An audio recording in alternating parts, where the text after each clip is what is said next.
Atas. Alhamdulillah. Alhamdulillah. Sehat ente? Alhamdulillah. Masya Allah. Perjalanan dari mana tadi? Dari ini Pabelan ini. Oh, Pabelan. Iya, Pabelan. Pabelan itu ikutnya dia itu Kabupaten Semarang apa Salatiga tuh? Aneh masih bingung. Pabelan, jadi Pabelan itu Kabupaten Semarang. Oh, Semarang ya. Masuk Makanya ke kalau Semarang. misal aneh lagi arah ke sana, Mas, Pabelan itu Salatiga gitu. Oh. Iya. Biasanya gitu ta, soalnya emang deket, jadi perbatasan lah Kabupaten Semarang dengan Salatiga itu dekat. Oh, gitu. Ya, Iya. gitu. Berarti asli tulen Salatiga. Semarang ya? Semarang. Semarang. Cuma biasa kan, orang Kabupaten Semarang yang mepet Salatiga itu ngakunya orang Orang Salatiga. Salatiga, bener-bener. Iya. Ya. Udah berapa lama di Salatiga, Mas Akmal? Di Pabelan berarti. Pabelan ya. Udah selama hidup nih Asli sama hidup. Oh iya. Berarti orang tua emang asli Salatiga ya? Asli.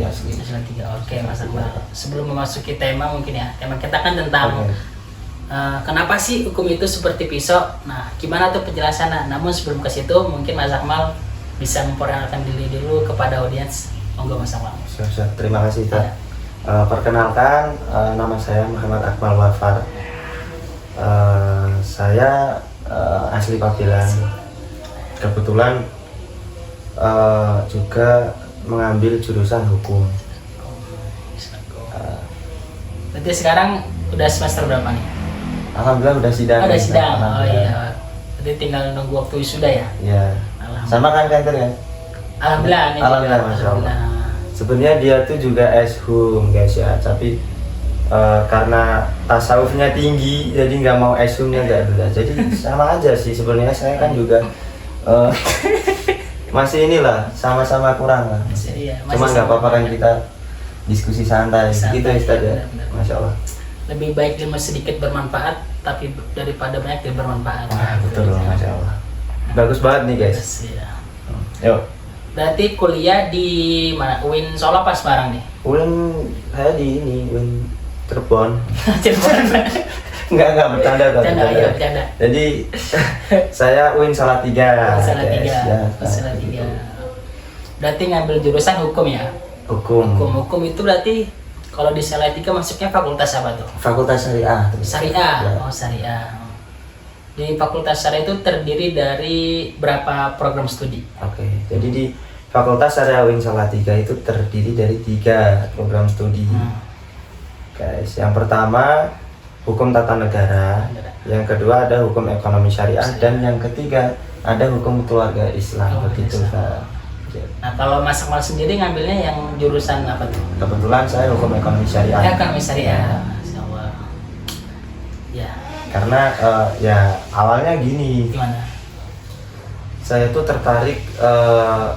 tertariknya ilmu hukum lah. Karena ilmu hukum seperti yang umumnya pada di PTN Perguruan Tinggi Nasional itu kan adanya cuma ilmu hukum, Nah. tapi kompleks kan. Nah, Cuma karena kuliahnya keterimanya di UIN iya. ibaratnya kan. Nah, Jadi kita harus milih kan, karena Nah. hidup ini kan tentang pilihan. Masya Allah.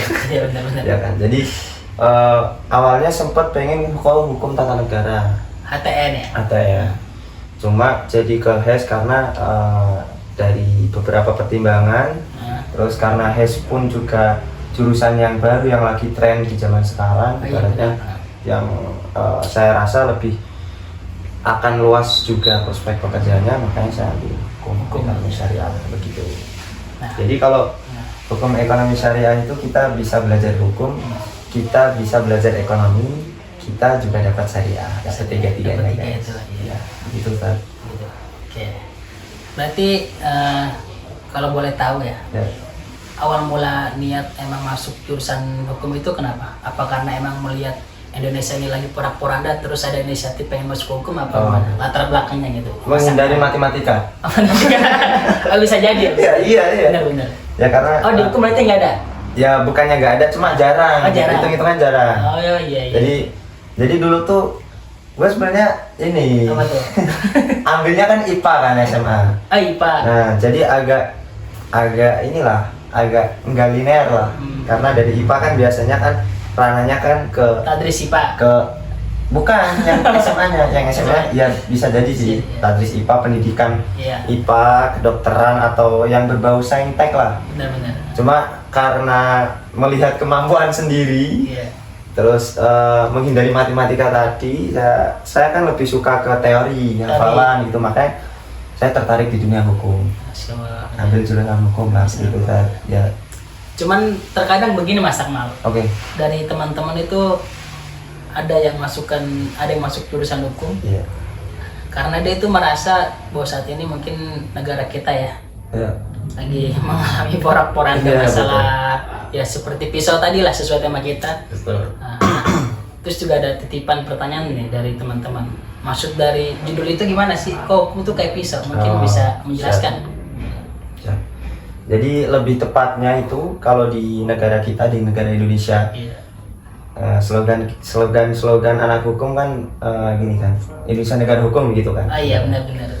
Anak-anak hukum kan pada membanggakan Indonesia menganut sistem hukum atau menggunakan hukum. Cuman yang menjadi PR adalah ketika penegakan hukum di Indonesia masih porak-poranda. Iya benar-benar. Ibaratnya di hukum itu bisa dipolitisasi, hukum bisa dibeli, hukum itu menjadi industri politik lah. Misal kita punya kekuasaan, kita bisa terbebas dari hukum. Semisal kita punya uang, kita bisa bebas dari hukum. Nah ini memang yang menjadi PR kita sebagai anak-anak hukum. Benar. Kemudian apalagi anak-anak UIN kan, anak-anak UIN yang memang mengetahui hukum tidak hanya hukum konvensional atau tidak hanya hukum positif, namun juga hukum syariahnya.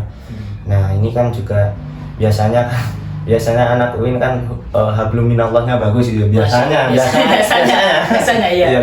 Nah harusnya kan bisa tuh. Bisa. Maksudnya mengimplementasikan hukum tuh dengan yang baik, dengan yang sesuai diajarkan oleh Allah kan gitu kan. Anak UIN kan harusnya gitu. Iya. Nah, jadi maksudnya pisau ini sebenarnya lebih tepatnya kalau di hukum Indonesia itu hukumnya tajam ke bawah, tumpul ke atas. Oh begitu. Ya, jadi tajam ke bawah itu dalam artian dia menindas orang-orang yang nggak punya uang, orang-orang yang nggak punya kekuasaan. Masya Allah. Ya, contohnya kan banyak banget kan. Banyak.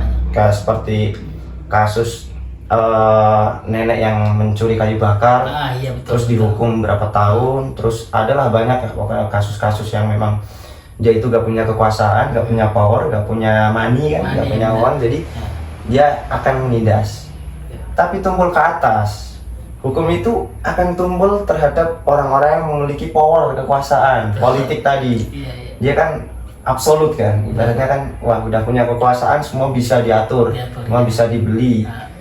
Kemudian orang-orang yang memang mempunyai uang juga kan akan tumpul tuh hukum. Nah, jadi yang dimaksud pisau itu tadi ya tajam ke bawah, tumpul ke atas kalau di hukum Indonesia. Hukum Indonesia. Itu. Cuman ada nggak sih kaitan di antara jurusan Akmal sendiri tadi kan hukum ekonomi syariah. Nah itu ada libatannya nggak sih dengan hukum sekarang ini? Oke. Jadi kita itu kalau di UIN kan ada ilmu hukumnya kan langsung penjurusannya tadi. Jadinya hukum tata negara, hukum keluarga Islam, dan hukum ekonomi syariah.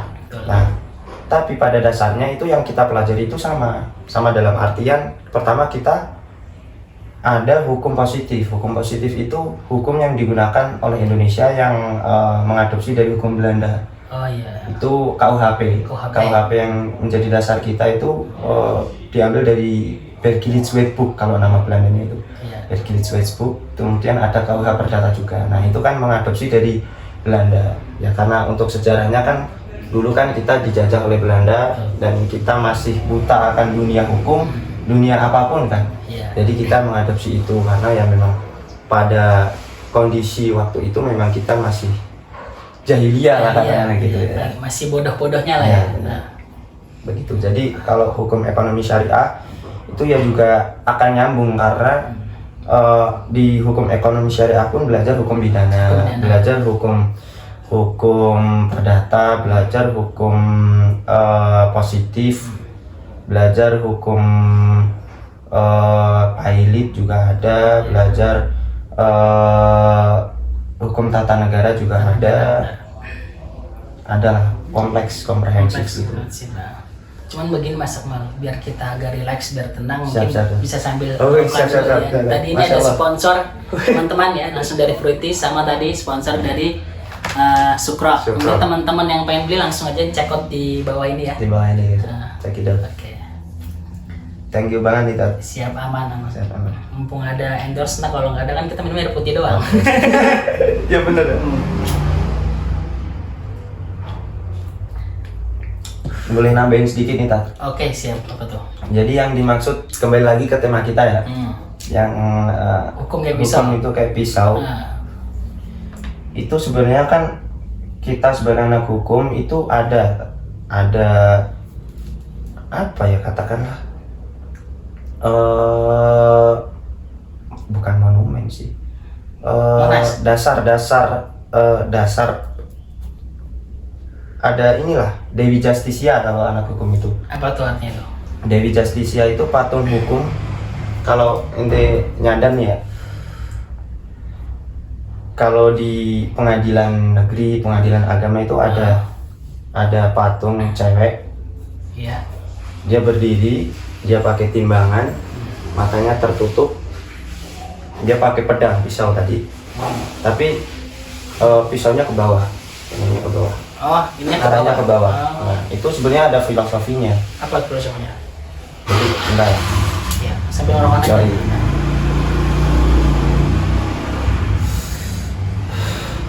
Nah jadi gini, Tat. Mana tuh? Dewi Justisia itu kan dulu kan dari Yunani ya. Jadi Yunani itu dinamakan sebagai Justitia. Memang digambarkan untuk kemudian dibuat gambaran kepada anak-anak hukum bahwasanya memang ini yang menjadi filosofi anak hukum. Yang pertama tadi yang sering kita sebut Dewi Justisia, kalau di nama-nama sekarang kan Justitia sampai ke Justisia dan Dewi Justisia itu kan dewinya berdiri, matanya tertutup, bawa pedang pisau ke arah bawah sama bawa timbangan. Itu ada maknanya.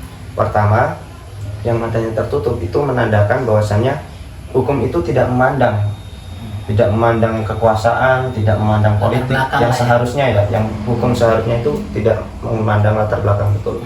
Latar belakang tidak memandang siapa orang pejabat atau enggak, itu enggak memandang. Dalam asas hukum pun juga ada equality before the law tuh. Equality before the law itu artinya hukum itu sama di hadapan semua orang, jadi nggak ada perbedaannya lah, Sama rata ya? sama rata. Nah, seharusnya kan begitu tuh. Benar. Tidak boleh untuk kemudian penguasa tidak boleh hukum takluk dengan penguasa, takluk dengan petinggi atau mafia lah atau apalah, tidak boleh, karena memang filosofinya seperti itu yang pertama. Kemudian ada yang bawa timbangan itu kan Dewi Justisia. Telepon dulu ya? Iya, santai. Santai kan? Nah, bawa timbangan itu kan menandakan bahwasannya Ligas. bukan. Bukan. Ya, itu menandakan untuk mempertimbangkan argumen dan bukti untuk kemudian bisa adil kan ya, karena timbangan kan slogannya keadilan kan, sama, biar sama seimbang. Terus yang pedang tadi yang mengarah ke bawah itu bahwasanya menandakan pedang yang dibawa Dewi Justisia itu atau hukum itu bisa melindungi masyarakat yang memang dalam konteks tidak salah dan memberikan efek jerah atau upaya yang tegas kepada pelanggar hukum. Jadi pedangnya Dewi Justisia itu ada dua, tergantung yang megang kan. Kalau yang megang salah atau penegak hukum salah itu kan bisa tajam ke bawah, ke atas tumbul karena takut. Karena takut. Seharusnya kan enggak gitu. Seharusnya kan pedangnya Dewi Justisia itu memang dipakai untuk kemudian melindungi masyarakat yang memang kurang mampu untuk kemudian dalam persidangan untuk sewa lawyer atau apapun, itu kan untuk melindungi. Kemudian yang ke atas itu kan tidak boleh. Harusnya kan itu kan ke atasnya untuk kemudian tegas kepada penguasa, kepada politisasi atau pejabat-pejabat yang punya kuasa dan yang punya uang lah, begitu. Itu tadi yang berkaitan dengan tema kita ya, sedikit sependek pengetahuan saya. Cuman begini Mas Akmal, Ya. saat ini kan negara kita tercinta mengalami krisis kejujuran terkait masalah hukum. Betul. Nah, mungkin tanggapan Mas Akmal sendiri itu gimana? Kembali ke yang tadi, ketika nenek-nenek salah itu cuman masalah sepele mencuri kayu bakar itu dihukum secara terang-terangan. Namun ketika para atas-atasan yang mengambil hak masyarakat bawah itu mereka itu seakan-akan buta gitu. Oke. Jadi itu kembali lagi sih ke penegak hukum ya tadi. Karena terkadang gini, komitmen penegak hukum itu ketika dia ingin menjadi atau mendaftarkan diri untuk menjadi kemudian aparat atau penegak hukum itu memang sudah dengan komitmen untuk upaya meluruskan hukum. Cuma dalam prakteknya di dunia hukum di Indonesia itu masih sulit sekali untuk kemudian lepas dari industri hukum. Industri hukum ya. Industri hukum. Jadinya praktiknya masih gitu dan hukum itu masih kalah dengan kekuasaan. Oke. Masih kalah dengan politik karena kan hukum juga menjadi industri politik. Jadi kejadian-kejadian di Indonesia yang memang ya hukum di Indonesia kayak gini kan berantakan itu ya karena memang si penegak hukumnya ini masih gimana ya, masih lalai atau ya katakanlah hilaf lah. Karena kan awalnya kan komitmen besar, cuma ada mafia, ada yang nyogok, ada gini kan mungkin dia nggak, ya siapa yang nggak pengen Lamborghini dat? McLaren ada kan? Ya McLaren, ya hakim-hakim kan mungkin gitu kan. Siapa yang nggak pengen ke Prancis, ke Paris, ke California kan? Ya gitu kan. Ya maksudnya seharusnya nggak gitu ya, karena memang awal komitmen penegak hukum itu harus memang benar-benar untuk kemudian menegakkan hukum seadil-adilnya gitu kan. Jadi kalau di praktiknya Indonesia itu ya memang penegak hukumnya yang masih kurang, kemudian politisasi atau para politik ini yang memang ya menjilat lah. Ibaratnya kan kasus apa sedikit ini misal kadernya, sekjennya bebasin, udah bebasin.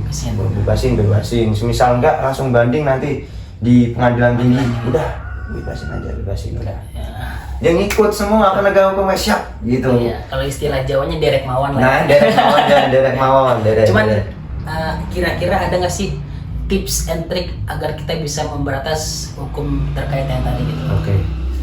Jadi tips and tricks itu ada sih kan sebenarnya. Cuma kembali lagi ke diri sendiri. Iya.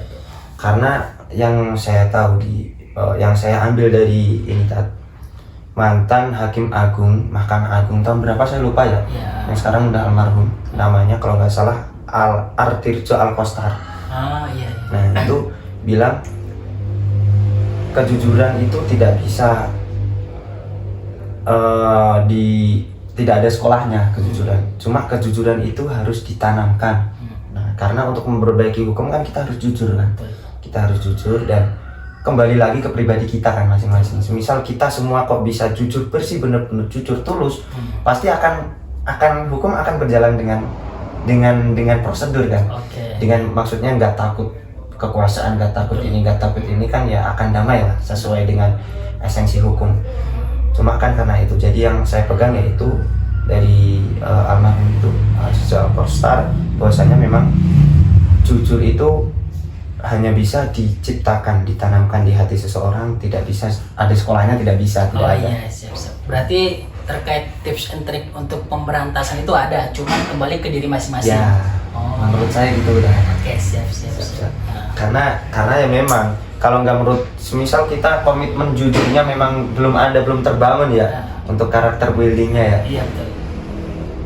Semisal kita terjun menjadi penegak hukum nih, terus nanti ada yang nyogok nih, 2M, 3M, 1T kan mafia kan. Kalau nggak jujur kan siapa yang nggak mau masnya kalau nggak jujur kan? Iya kan? Langsung disikat sama dia. Bahaya. Ya seperti inilah masa-masa kampanye. Nah, orang ketika sebelum kampanye dia berjanji pengen membangun ini, tapi ketika dia sudah menjadi apa yang dia omongin mana? Nih semua. Betul kan. Ya. Itu kan harus ada kejujuran. Betul. Cuma kalau nggak ada jujur yang dibangun itu kan jadi seleweng lah. Siap. Ya, Betul. itu kan katanya. Gitu kan. Ya mau nggak diminum dulu? Oh bisa. Terus juga ini ada mungkin pertanyaan ya, Mas Oh ya, Akmal, boleh. dari teman-teman. Waduh, dari teman-teman. Iya, dari para subscriber Potats. Oh, Potats, Masya Allah. Potats ini rame guys ya.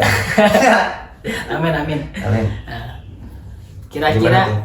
tantangan terbesar di Indonesia ini terkait ekonomi syariah itu apa sih? Oh, ekonomi syariah. Duh. Oke. Iya. Ini agak keluar dari tema ya, Iya. tapi nggak apa-apa karena saya dari HIS gitu. Bener. Oke, gue dari HIS. Oke. Jadi ekonomi syariah, tantangan terbesar ekonomi syariah. Ya, sependek pengetahuan saya itu ekonomi syariah itu adalah sistem perekonomian yang memang diajarkan Rasulullah dalam kemudian prinsip Islam lah. Kita kan diajarkan dalam insan bermuamalah kan, bermuamalah ya hubungan dengan sesama kan, jual beli, mudharabah, murotah biasa. Dalam ekonomi syariah itu memang saya sangat setuju banget dan sangat mendukung prinsip-prinsip ekonomi syariah ini karena memang menurut saya itu gampangannya kalau orang-orang itu kan biasanya kan kalau ekonomi syariah pembahasannya tentang riba enggak gitu kan. Kalau ekonomi syariah bisa diterapkan dengan sebenarnya itu kan akan bebas riba, akan bebas goror, akan terhadap itu kan yang dari perspektif ekonomi syariah ataupun ya ekonomi syariah itu.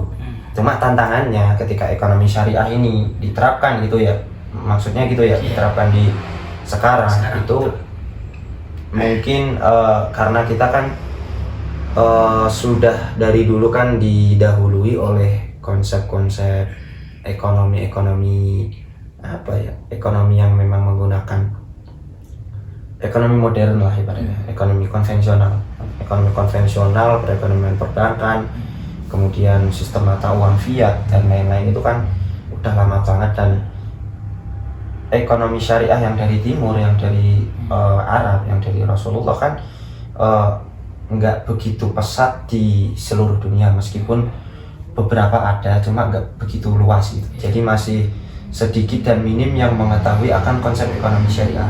Sebenarnya ekonomi syariah jika diterapkan akan kemudian mencapai masalah mursalah kan.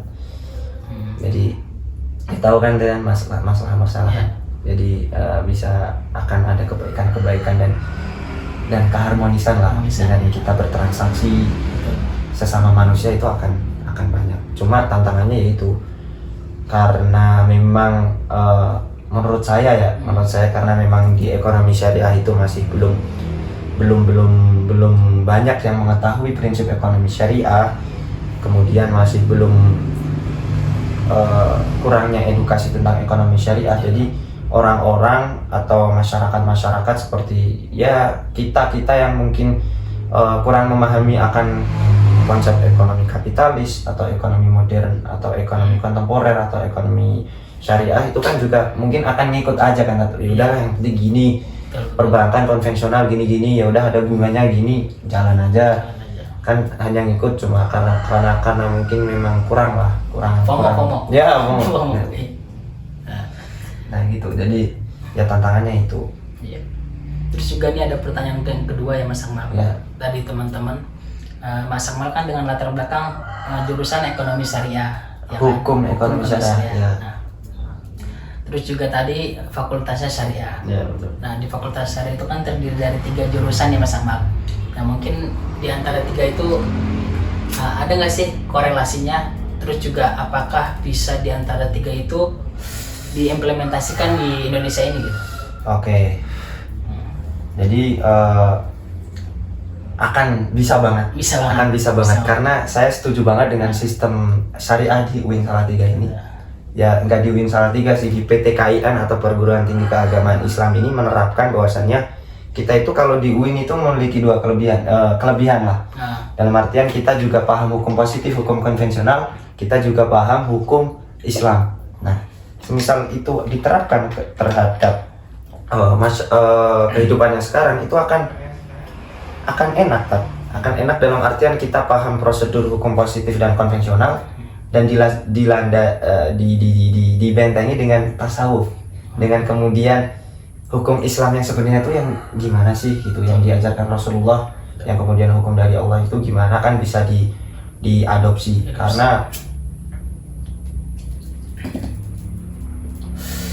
karena kan hukum Indonesia itu kan berasal dari Belanda yang KUHP.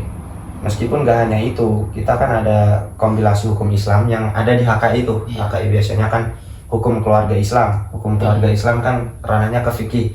Fikih biasanya referensi-referensi anak HKI itu kitab-kitab fikih. Fathul Qori, Fathul Mu'in, Fathul Wahab. Kemudian HES sendiri make? HES make, cuma makainya fikih yang fikih muamalah kontemporer pun juga ada karena menyesuaikan zaman. Terus kalau HTN itu kan tata negara ya, konstitusional law, jadi memang bisa diterapkan di negara Indonesia kita yang menganut demokrasi, sistem demokrasi dengan parlementer, dengan kemudian trias politikanya, dengan kemudian banyak instrumen di situ lah. Ya gitu. Jadi sangat relevan banget untuk diamankan di sekarang, apalagi hukum ekonomi syariah. Sekarang siapa yang bisa terlepas dari hukum kan? Iya betul. Ya kan, seseorang kan ya karena sosial, betul. Kan nggak bisa. Semua butuh hukum. Siapa yang ibaratnya gini, kalau bicara prospek kerja ya, perusahaan mana yang nggak butuh tim hukum itu kan ada. Nah, ditambah ekonomi. Sekarang siapa satu orang aja yang sehari lepas dari ekonomi kan nggak ada. Nggak ada ya. Nah, nggak ada. Hukum ekonomi syariah untuk ngebentengi kita buat kemudian menjalankan dan mengimplementasikan ilmu kita sesuai yang diajarkan Rasulullah dan dari Allah lah gitu ya. Begitu tak. Terus mungkin ini Mas Akmal, pertanyaan terakhir ya dari peserta, dari audiens Spotats. Dalam istilah hukum itu ada yang dikenal dengan adagium. Nah, maksud dari adagium itu sendiri apa? Oke. Iya. Jadi adagium itu sebenarnya asas hukum dari Belanda kan. Ya kemudian gampangannya kalau di fikih Islam itu kayak dalil hukum. Dalil hukum. Jadi kalau Quran kan dari Al-Quran, dari hadis kan. Kalau itu memang dari Belanda. Jadi dalil hukum. Adagium ibaratnya ayat dalil hukum yang dijadikan pegangan. Betul. Iya. Mungkin contohnya seperti apa? Waduh, contoh. Yang berkaitan dengan apa nih? Ya dengan hukum. Nah, dengan hukum kan ya adalah beberapa kayak yang saya tahu yang masih saya pegang ya itu pertama Fortis Fortuna Adifat. Itu arti apa tuh? Itu keberuntungan berpihak pada yang berani. Nah itu kan adagium yang membunyikan bukan tentang hukum kan, cuma kan bisa dipegang. Nah makanya bisa menjadi dalil hukum kan itu karena memang ya seperti hukum Islam lah. Hukum Islam kan nggak hanya berkaitan dengan hukum kan. Hukum itu kan ya komprehensif. Ibaratnya hukum itu tidak bisa lepas dari psikologi. Dari kemudian sosiologi dan cabang ilmu lainnya lah. Jadi itu dan masih banyak banget kayak ada fakta sang potentiora verbis, perkataan atau perbuatan itu lebih baik daripada sekedar kata-kata. Nah itu kan bisa jadi pegangan. Kalau dalam ranah hukumnya, hukum pidana itu ada in criminalibus probationes debenesse luce clariores. Itu kalau di hukum pidana itu yang artinya alat bukti atau barang bukti itu harus lebih terang dari cahaya. Karena dalam persidangan, semisal ada tersangka nih kan, tersangka. Kalau nggak ada barang bukti ya nggak bisa. Dalam dalil hukum in criminalibus probationes debenesse luce clariores itu mengatakan bahwasannya harus lebih terang dari cahaya. Nah jadi bukti harus jelas, harus terang. Remang-remang lah ya. Jangan bener remang-remang. Kalau remang-remang kasihan kan, maksudnya belum tentu salah kan. Betul. Terus dituntut kan, penuntut umum kan nggak bisa. Nah itu dalil-dalil banyak banget lah yang buat pegangan kita anak-anak hukum untuk kemudian menegakkan hukum dengan seadil-adilnya. Ya, mungkin ya begitu ya teman-teman terkait pembahasan tentang hukum. Jadi hukum di Indonesia ini bisa kita tebas, bisa kita hilangkan, cuman kembali ke individualisme masing-masing. Mungkin terakhir ya Mas Akmal ada closing statement buat teman-teman terkait dunia perhukuman mungkin. Pesan untuk teman-teman ya, apalagi mahasiswa hukum nih, tetap semangat belajar, jangan menyerah ketika kita melihat keadaan hukum di Indonesia ini sedang kacau. Tanamkan kepada diri kita dan bangun karakter kita untuk terus jujur, untuk kemudian dapat menegakkan hukum seadil-adilnya. Ya seperti yang dikatakan Ustadz tadi dalam closingnya itu kembali ke individu. Jadi kita harus lebih semangat lagi untuk kemudian meniatkan kita untuk menata hukum lah, meskipun akan berat tantangannya, cuma kalau bukan kita siapa lagi begitu. Oke, siap. Sekian. Mungkin itu Ya. aja teman-teman. Terima kasih ya Mas Akmal atas Siap. waktunya. Sama-sama, Tat. Siap, see you Sama-sama. next time. Siap. Ya, ya. Masih. Cekidot ya. Siap. Bagus nih tadi. Bagus, Coba. Berapa menit? Wih, belum tak pencet merah ya.